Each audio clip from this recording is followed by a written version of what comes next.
beating us to the ground, moaning with joy. He breathes in with strange animation. You hounds get so thorough when a company-trained killer dies. I haven't seen you on this coast for 40 years. You know, maybe I should have killed one sooner. Got your attention. He looks you dead in the eye, pupils shaking.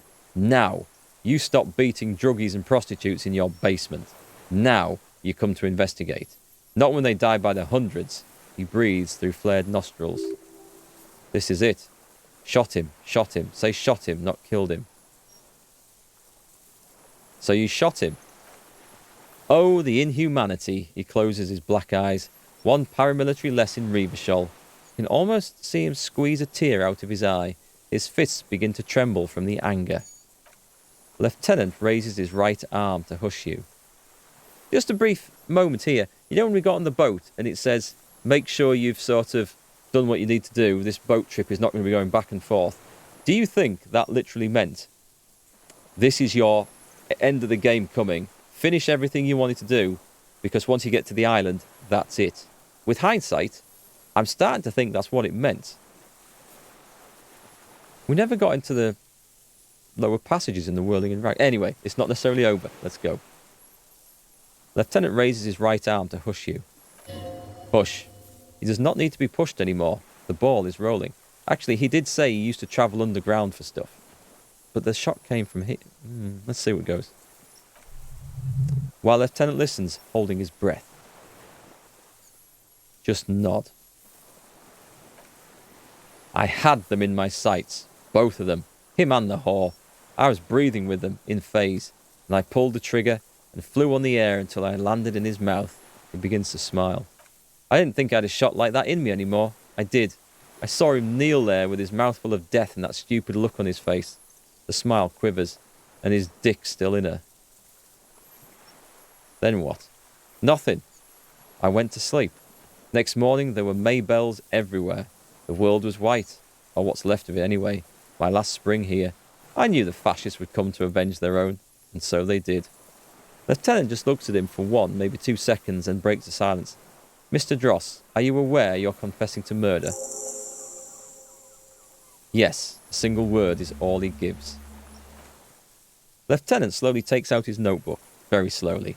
And you were looking at them, the victim and a young woman, having sex? Through the scope of your rifle at night, before you shot him? The old man nods. Why? Because that's what they were doing. He shrugs, then smacks his lips. The motive, this is where the motive is going to come from. I don't understand. Turns to you. You, detective, I don't understand this part. Why were you looking at them that night? I'm always looking. He cocks his head to the side, then turns his eyes to the city. Another tremor passes his left side, lower in intensity. Are you always looking through the scope of a rifle? He explains. I'm just trying to understand. A rifle's scope has the best magnification. Helps him see all the shit. And if you don't like it... Click. Was that... Did I actually just hear a click? Or was that just... my senses? If it's part of the shit you see, then you pull the trigger? Yes. He looks the lieutenant in the eye. Think of it as a form of critique. Are we sat here talking to this guy whilst the real sniper is lining us up? You got him going. Connect every little piece now. Wrap this up like a gift. Says his body language. It's still low. What specifically did you not like about what you saw the night of the murder? Them screwing. He looked at the charred wood. I didn't like that. So you were jealous. Jealousy is a reactionary concept. I didn't like the Reaver enjoying himself, drugged out, soothed in the arms of a young woman. I wanted him to die so he could not enjoy life anymore. And I wanted her to see his head explode. He nods. That too. You should know better than to hold a child murderer between her thighs. I knew he'd be there for 1 more second, writhing. That's all it takes for the bullet to reach his head. He squints. Now that I think of it, I wasn't aiming for his mouth. I wanted his brains to spill out on her, but he shrugs. You can't have everything. There's a lot more to it than this. If this was a case, then why the big cover-up? There's a lot more to it than this. How long Had you been watching her? Since she came to Martinez. I saw her sneaking in the reeds early in the morning, behind the Feld building. It was dark, still winter. Didn't have a skimpy outfit on then, just a spot in the night, moving. Past the Feld building on the coast? What was she doing there? Hiding something in the water. She had a fag after she'd done it. I was up in the ruins there. She couldn't see me, but I could see her, smoking. She was nervous, but not scared. And beautiful. I don't want to mention that. Go on, I'm beautiful. That too, he nods. How could you see what she looked like? You said it was dark. Ah, well done, Kim. The sun came up. Her hair was like cobwebs. She smoked more fags and snorted a line of whatever shit she was on. Right there. He shakes his head. She needed it just to move on. What do you think she hid there? Her passport and tickets to villas, he coughs. And from there to Cashabroom. In the free state of Semenine, hidden away at the edge of the earth, near the Pale. Some kind of hidden container on the coast? You looked into it? Yes, after she'd gone. It was a submersible. Well made, actually. Sloppy. We should have gotten her to tell us about this. Lieutenant muttered to himself. Did you take the documents? No, I put them back. Why would I take them? I'm not going to Falm. He seems confused momentarily. Or, I mean... Why was he confused? Moving on. Did you continue watching her after this? I did. He almost smiles. She had a face like an archipelago, with those birthmarks, and a body, hard and lean and bruised all over, black and yellow. I could see she's taken a beating. I could see who she was too, he nods, a spook, on the run. Reaver-Shoals, the cloaker of capital now. All the bagmen and arms dealers end up here, to do drugs and have sex like animals. You could tell she was a spook from the documents? She had a different colour hair on the photo and glasses, forged. Some sordid bourgeois affair. I've heard about this kind of thing on the radio. He's setting it up for you. The bruises, you can't make that out in a scope. At a kilometre, I would be surprised. And you could see her bruises through the scope of a rifle. You can't see bruises in a scope. It's just a blur. He shakes his silver grey beard. Why is he saying that? Come on. How did you get close enough to see the bruises, Mr. Dross? I have my ways. A cracked smile appeared on his dried white lips. What ways? Tell me. I shouldn't have asked that. Not in this lifetime, drat. He waves you off with a cough, his thoughts elsewhere. This one's gone. Make up somehow, connect something else fast. I lost it. I'm not about to die though, so that's good. You're a bad detective. Lazy and bad. I'm guessing it's through the tunnels. No, it's cool. I've already got him, and I don't need to be perfect. One little thing I missed and I drown in anxiety. Rightly so. Fix this now. Push on, extra carefully. Did you have feelings for this woman? He sighs, there's nothing to hold on to. Only this. It's not enough. The coals of his eyes glisten suddenly, like stones dripping with water. Is he crying? Man needs to feel something else. In this fight, it helps if you have your eye on something there. He looks to the city. It's weakness, I know. There have been others? Yes. Over the years, it's not unproletarian to feel something. Was that why you left the dried flowers behind her window? No. He starts to shake his head again, a sunflower on a withered stalk. Why then? I don't really know. I was there one night and she was crying like a child, in the corner of her room. On the floor, like she does sometimes. When was this? The day after I killed him. And you brought her Maybells? Yes. He looks at the charred logs. I don't know why I do the things I do anymore. You wanted to manipulate her? Maybe. He lowers his head and just stares at the logs. I told you, I've holes in my brain now. I wouldn't just sit here waiting for you. A sudden pang of rage. If you came 10 years ago, I would have killed you. He wipes his eye. In the silence, the lieutenant draws a line in his notes. One more down. So in conclusion, it wasn't about him, it was about her. Her, he repeats, staring at the ashes and then the reeds. There's a twitch in the corner of his eye. We've extracted a motive. The lieutenant nods at you in acknowledgement. That's it. Motive. We have it. The old man looks at you, suddenly remembering something. Where is she, that Classier? I haven't seen her there for days.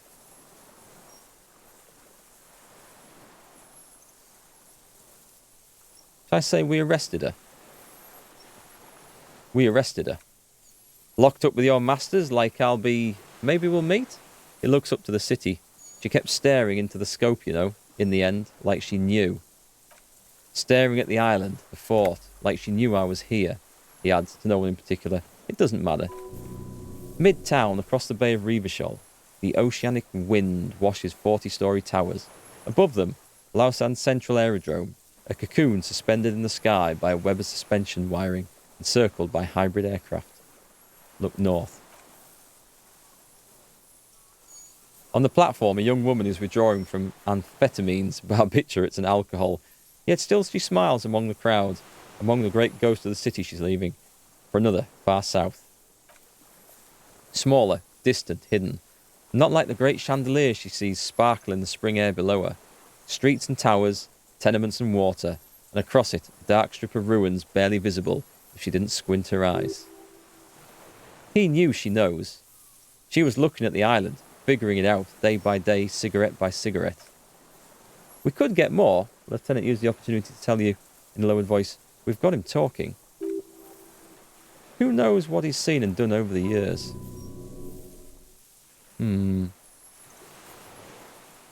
Enough. Take him in, bend his arms behind his back and end this. I don't think so. I don't think this is right. Have you been looking at anything else you haven't liked? A tragicomedy, he shakes to life. Druggies, prostitutes, and rentiers. A strange little engine seems to fire up in him again. It straightens his back. The familiar put of hatred. More specifically, the whole city is a charnel house, stripped clean and draped in neon. But Martinez, he shakes his head in grave disgust. Martinez is the worst. How come? Because of the racists. Everyone is a racist in Martinez. It's their favourite thing to do in the whole world. Listening to race-themed radio shows, in the ruins, in their lorries. Points inland. Pumped full of steroids and Radio Revachol 92. Race this, race that. It's all sanctioned by that Social Democratic Union and the farce of a Social Democrat who runs it. Mr. Clare? Yes, the fly larva in his container. He let some nihilistic advertising yuppies erect a statue of Philippe III, a syphilitic murderer, on the town square, to spit on the working class. Let him finish, do not interrupt. Not since the serfs of ancient Pericarnassus has history produced a more inert social class than the Martinez proletariat. The rest of Revachol, at least, pretends to rebuild. These people still live in ruins. In tents, like animals. He points to the church, like those boom-boom morons on the ice. A pity they didn't drown in that tent of theirs. He keeps shaking his head with sorrow for the sight he missed. That all?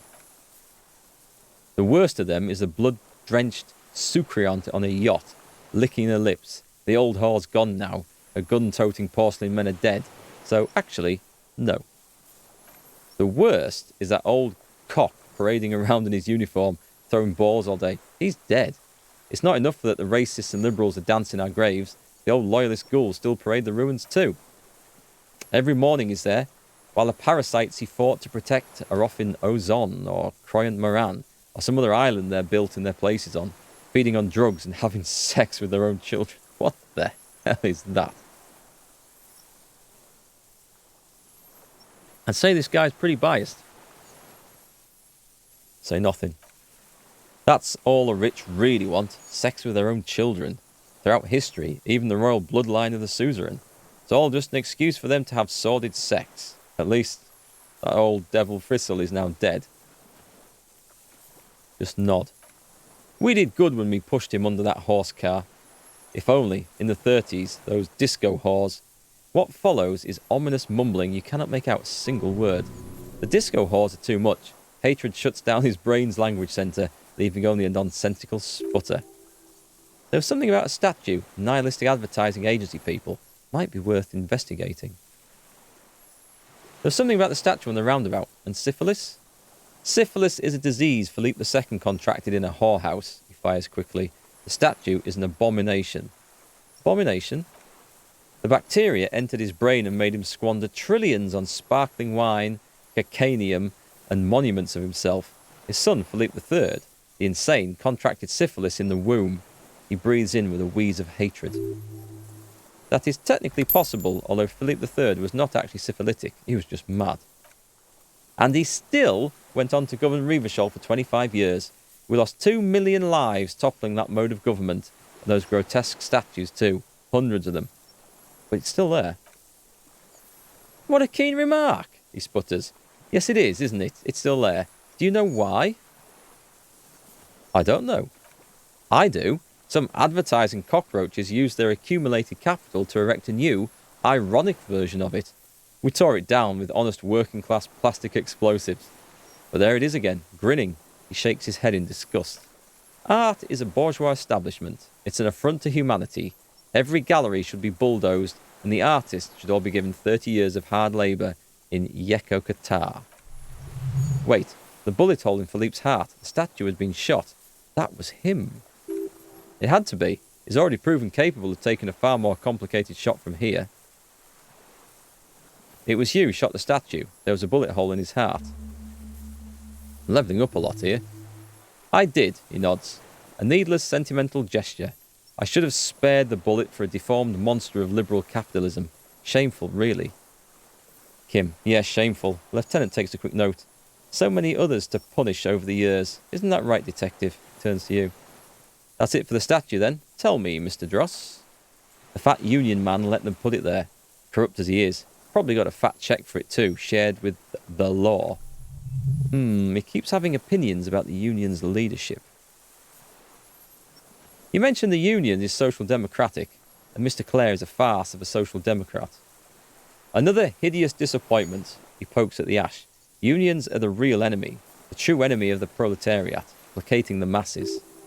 Disappointment, so personal. He displays a familiarity with the union's top brass. Who's a disappointment? Everard Clare? That deformed toad? I wouldn't expect him to wipe his own arse. I mean the brains of the operation, the smart one. Edgar. Did we meet Everard's brother? Who the hell was Edgar? I can't remember. You mean Edgar? Edgar, Everard's brother. The old man chortles with a nod. He talks a big game about uprising and social base. They must have sent the smart one to some university in Le Jardin where it's alienation this and hegemony that. You've talked to Edgar? First against the wall with him. He stopped poking at the ash now, just shakes his head. The Clares wouldn't miss a man hidden in their own backyard. Not all this time. Nothing happens in Martinez without them knowing. Logic. Of course, maybe the Clares asked him to.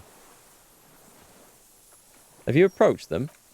I haven't approached anyone. I've hid. It was Edgar who came to me. How did he know you were here? He didn't just stumble in like an oaf, he nods to you. He figured it out. Some kids told him about a monster on the island. I told you, he has brains. Points to the path leading to the tower. I stepped right off the boat and walked down where you came. I even kept the door open for him. Thought he was a man of the left. Wouldn't rat me out. He shrugs. I was right about one of those things. When was this? 20 years ago. Neither of them could walk now, could they? They were less fat then. That's around the time the Clares came to power. And what do you talk about? Edgar did the talking. Paid his respects like I were a fossil in a uniform. Offered platitudes about the struggle. Flaunted his pink degree. Even quoted Mazov. Never trust a social democrat who quotes Mazov. He suddenly remembers. Oh, and charity too. They love their charity. Offered me blankets and social housing. I still have the gas cooker he brought. And he let you be here? Let me be here? He looks around. The SAR is an unlawful successor of the commune of Revachol. We took this fortification from the loyalists. Even the Clares understand this. They let him be here. Understanding was a courtesy. But why such a courtesy? Mr. Dross, did you kill the Crenel mercenary for the Clares to incite a riot? You know why I killed that dude. He shakes his head. As to Edgar, I'm not doing anything for that swine again. Again, says Kim. What have you done for Edgar before? Tried teaching him some Mazovian socioeconomics. They didn't stick. we parted ways. Oh, I've got better at this. Okay, he didn't do the hanged man for them, but he's insinuating something. By the cock parading in his colourful uniform, you mean René? Every morning, for 34 years, he grinds his teeth in rage, throwing that ball, one ball against the other. I've always loathed that game.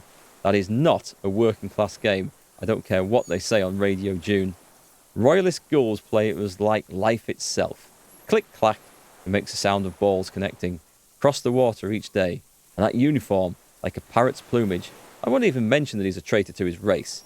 A Petanque maniac race traitor.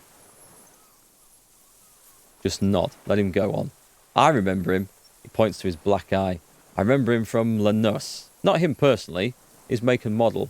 There were tens of thousands of them. I thought we took them all out before the Liberals came to their rescue.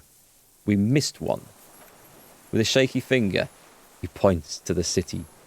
Toward the crater near the plaza, where a lonely pine tree stands. That one. Fat and plump, like a pheasant just begging to be popped off. A grin stretches across his face and he whispers, "Please, Mr. Dross, shoot me." He whispers with such predatory hunger it borders on longing. You'd like to kill him? The smile lingers. Not yet. I like to look at him strut around, place the crosshair on his medals, right on his face, and just fiddle the trigger. Think about it. Let the bonbon melt in my mouth. He doesn't know he's dead. That guy is dead. Save the treat for later? The lieutenant asks cheerfully. He is a juicy bonbon, that one. A real treat. For the black day. The blackest. When I put that gun in my own mouth, I think, no, don't waste it. Put this lead in that cock, René. For the boys he killed. And then I look at him, throw those balls, and I suddenly feel... He lets out a wistful sigh. Better. I even hid one bullet so I'd always have one. For him. The lines on his face straighten as he looks inland. Haven't seen him around lately, strutting around. He must be down with arthritis. I hope it hurts like hell. I hope he sweats blood. René's dead. He died of old age a couple of days ago. No.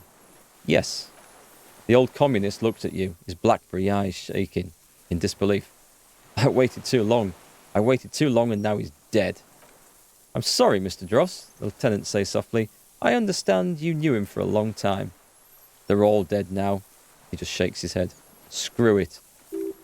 If he really wanted to kill him so bad, he would have done. There must have been 1,000 black days on those islands, his health ailing. You cared about him. A little flash of anger. All human beings care about each other. I cared for seeing head explode. And now, God damn this world. You had 1,000 chances to kill him. And I blew them all. What does it matter now? He's gone. Ancient dust. I'm sorry. Screw you, the old communard says, staring at the ground, seemingly to the island you're on. Are you okay, Mr. Dross, to go on? You think I haven't seen people die? It's all I've seen them do. Screw and die. All the other plans we had, to love, to colonise the Pale, it's all screwed. Doesn't look like he is okay. Still 72%. Anyway, disco whores.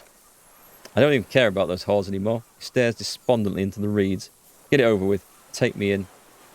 What was the deal between him and Edgar? Come on, please. I'm so glad that passed. The connection comes to you like a splash of cold water. Dark, cold water. 20 years ago, when you met Edgar, the Clares didn't run the union yet, did they? Huh. A sputter from the old man. He acknowledges it. Here we go. A twist behind the dark bend. Who did? That bourgeois cow. Tiffane Holly was her name. He narrows his eyes. Licked the rich man's hand every time he came to town. Never seen a labour leader so hot on mutual cooperation. And money, she liked that too. That Holly was a real bridge builder and a deal maker. His eyes glisten suddenly with hatred. Bordering on sentimentality, it drips out of him, tempered by something familiar to you, a familiar rage. She was also a woman, wasn't she? Like that classier. She was. And she was real soft on those money men. Had a Barbara Muscova bag over her shoulder that she liked to bring to work. And then she just disappeared? Called in, they say, on the eve of battle. Ran away. Vanished like a piss stain. He squints and smiles at the black logs. No, that's not quite it, is it? Did she? The lieutenant feels it too in his black gaze. They say her daughter called in, not her personally, but that wasn't really her daughter, was it? No, I guess it was not. You could swear you see the embers glow again under his eyes on the dust. Edgar had someone make the call. Why is that, Mr. Dross? She couldn't make the call herself. Here it is, the bend in the river. Why? Because she was dead. Who the hell are we talking about now? This could have been something I learned 30 hours ago. I don't honestly know, though. How come? Because the cow caught a bullet in her right lung, fell into the canal grasping her tit and drowned. Or bled, hard to say. It was a sloppy job on a moving target. She was going home, waddling, dressed in yellow, drunk like she often was. The ruins were black around her, and she had a yellow leather bag under her arm. She tried to cross the canal, heading home to Grand Couronne or Betancourt, someplace like that, where they build those new battlements for the people who flourish in the hell around her and the ruins. You shot her? Someone shot her, he shrugs. His eyes grow cold suddenly. Or maybe the cow just fell. My memory is full of holes. All I know is another big spike of rage, different from the one he has for her. Nothing changed. Not in the material base. Not in the hegemony. There was no uprising, just words. The Union fizzled, sogged. Nothing came of it. Nothing. Edgar didn't keep his part of the deal. Huh. A sputter again. Nothing more. If you were to testify to this, give the RCM something on Edgar, you could walk. Lieutenant says in a voice even calmer, as if it were nothing at all. We would strike everything you've done and process you as a POW. You were in a war. You were on assignment. We could even extradite you to the Samaran People's Republic. A degenerate workers' state? Goat shit? No thank you. I'm a Revacholian. He spits. My days are short. I will to rot away here, in a Moralington cell. I'll not testify to anything. But you did do it. I saw it happen and I liked it. That's all I have to say. I didn't live and fought. I didn't live and fight for 40 years to end up as a collaborationist. I've heard it on Channel 8, 40 AM, Radio Revachol, late night. Secret task. What happened to the previous forewoman? It was so secret I'd never heard of her. Everyone is a blobber in this world. Everyone betrays someone. They're already locked up for betrayal. The best ones, the ones with heart, were slaughtered, trampled. He looks to the city. There is plenty here to work with once he's in custody, and Lieutenant knows it. He gives you a little nod to proceed. I'm glad we talked about this. Now. Is this my chance? Has that gone down? Glad we talked about what? Another erratic gesture. He's trembling. I want to ask you again about the people you don't like. We've done with that one. Does this go down, did it? It says his body language. No way! I didn't expect to do that. What strikes you about this gaunt man is not the stomach pain, or the cough, or the malnutrition. For a man who spent 44 years hidden in the urban wild, he is surprisingly okay. Indeed, he speaks fluidly, his movements are rapid, if erratic. His voice, despite the cough, is there. He is capable of expressing complicated ideas. Above all, he seems animated. By what? It's a mystery. This animation comes at a cost too. Erratic hand gestures, thought processes cut off like threads, as he just stares at the logs or the reeds. He also suffers mood swings, bubbling to the surface, unconstrained by his nervous system. Dementia? You've seen demented people before. This feels similar, yet different. When his thoughts move, they are lucid, keen even, not senile. Is it some kind of substance damage? Like he's addicted to something? Not only the painkillers, he's clearly on. Mr. Dross, are you on some kind of a psychoactive substance? No, he snaps out of staring through you. I won't be stuffed full of shit like the rest of this city. You said you take painkillers. Lieutenant follows your lead. I take them to cope with pain. People in the city use painkillers because they have pain. Untreated illnesses, not enough money for a greedy doctor. Are you sure about him being lucid? Maybe he's just affected by an extreme case of socialism. It's not a downer, rather an upper, judging by his snaps. Are you on amphetamines? Like some kind of decadent rock star? He doesn't dignify it with more of an answer. Mr. Dross, are you okay? How is your memory? He waves his hand, chasing something that's not there. No, I'm not okay. I shit blood and I'm surrounded by insane people. There it is again. Erratic hand motions, bouts of rage, and the stomach thing too, of course. Could it be a symptom of overdosing on something? Something even you have not tried? Keep your eyes peeled. Josef Lianovic Dross, you're under arrest for the murder of Ellis Courtenay. What? The old man's eyes fill with sudden, unexpected terror at the words. But you said I would be taken to the... The wind picks up. The silence on the water is broken all around you. Little shivers of waves appear. The lieutenant continues like an incantation. Your wayfarer rights have been suspended. Information provided to the officers on the scene will be used against you by the prosecution. You will be given legal counsel within 1 week. You must face court in 44 days. Do you understand? He's speechless for the first time. Do you understand? But, do you understand, sir? No, I don't want to. I have to stay here.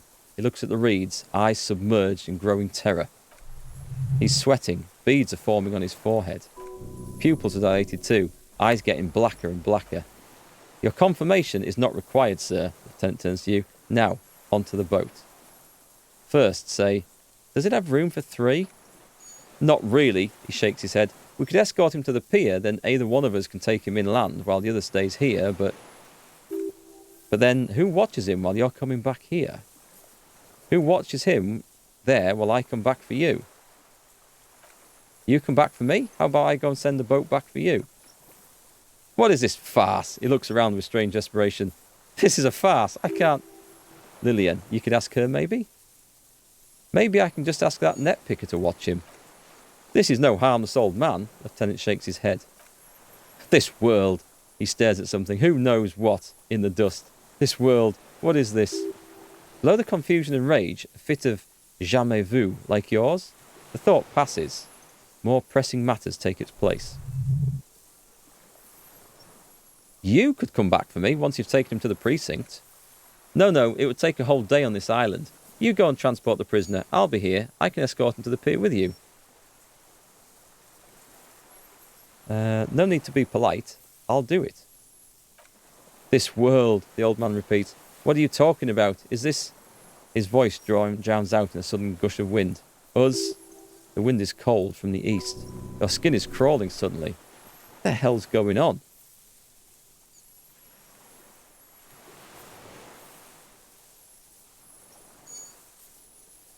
That was a bird. Oh, what the hell is that? Is that the phasmid? Look, it's the phasmid.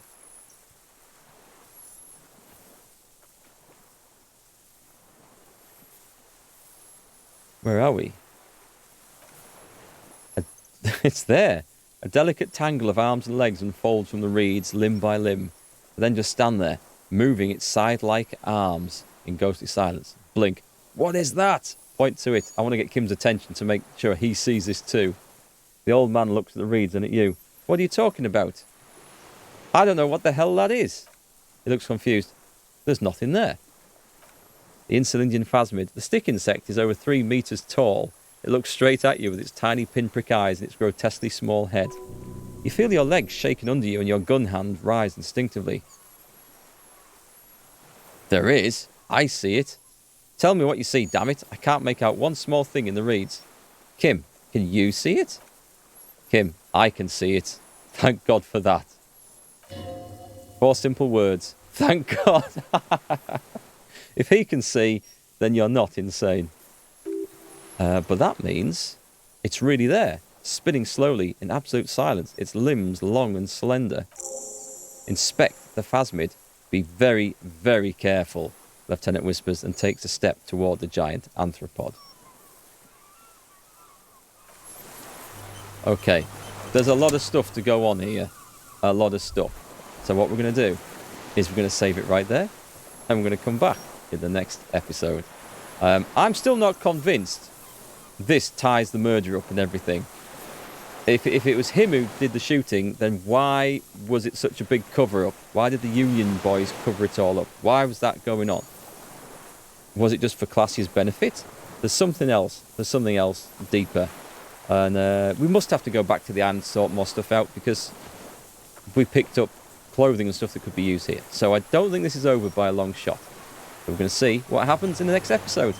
And with that, folks, I shall catch you on the next one. Let me know what your thoughts are in the comments down below, because, yeah, maybe I'm completely wrong. Let's see how it turns out. Anyway, catch you next time.